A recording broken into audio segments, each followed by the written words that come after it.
Welcome back to Stories for Shabbos. Today is a very special day because we have not one, not three, but two stories. It's a special double story. Today is actually the yahrzeit, the 9th yahrzeit of one of the greatest rabbis of our generation, Rav Yosef Shalom Eliyashiv. He passed away in 2012, and he was considered to be one of, if not the Gadol Hador, the greatest rabbi of our time. He died at the age of 102. I had the chance to meet him one time on a Shabbos. I davened in his shul, and I got to shake his hand and say good Shabbos after davening, and it was a moment that I will never forget. Rav Eliyashiv was an only child. His parents waited 17 years until they were blessed with a son. It was him. And guess what? He and his wife had 12 children, Kanai Nahara. And when Rav Eliyashiv died, he had over 1,000 descendants. And he got to meet, right before he died, his great grandson. Is that amazing?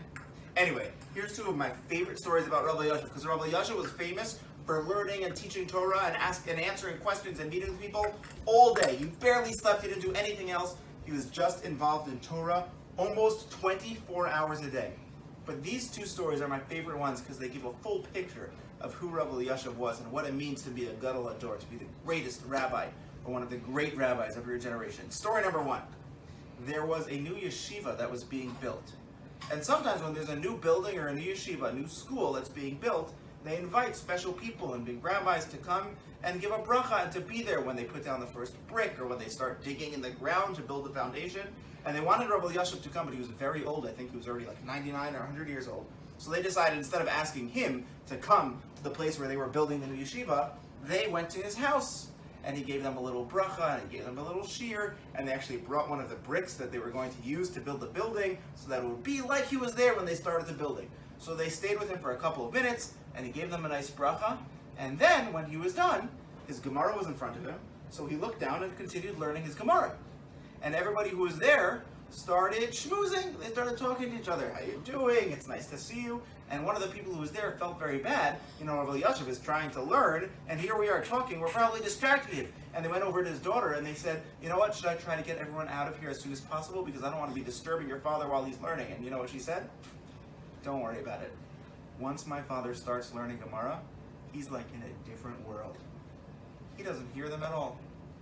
Because he was so focused when he learned, he wasn't checking his phone, he wasn't looking at the news, he wasn't getting something to eat, he wasn't taking lots of breaks.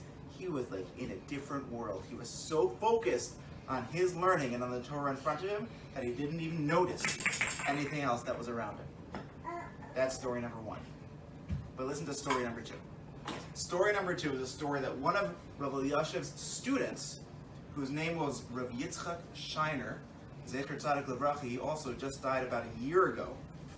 He was also a great Rosh Yeshiva, and I remember a story that he told at the Siyum HaShas in New Jersey, I guess it's about 9 or 10 years ago. When he was speaking, well, I guess 9 years ago, so it was soon after Rav Eliyashiv passed away. And he was speaking about his great teacher, Rav Eliyashiv. And he said that after Rav Eliyashiv would give a shir, a lot of times he would wait and ask him questions. And sometimes he would ask him lots of questions. I don't understand this, I don't understand that, maybe you can explain this way. And he would challenge him. And one time he said to him, Rebbe, I know that you're so busy. Do I ask you too many questions? Can you tell me how many questions am I allowed to ask you each day? Because I don't want to take too much of your time. And you know what he said, Rav Eliyashiv told him? You can ask me questions, he told him in Hebrew, Ad sheyetze hasafek milibcha. Until you have no more doubt in your heart. Keep asking, even if it's 5 times, 10 times, 100 times, 5 hours. You can ask me as many questions as you want until it's completely clear. Because I didn't do my job as your teacher and as your Rebbe unless the Torah is completely clear in your mind. And when you think about these two stories together, you see a man who was so great because when it came to his own Torah learning, he was so focused, he barely noticed anything around him. He was just focused on the learning in front of him. But when it came to teaching his students, he was so fully devoted to making sure that he was the best teacher and Rebbe possible, that even if his students had hundreds of questions that took him hours and hours, he would say, keep on asking me over and over and over again until it's completely clear. That's what it means to be the leader and the greatest rabbi of a generation. Someone whose whole life is learning Torah and teaching Torah and being there for the students and all the Jewish people. May his memory be a blessing. Yehi zichro baruch. We should remember the lessons of the great Rav Yasher. Shabbos, everyone. Good Shabbos.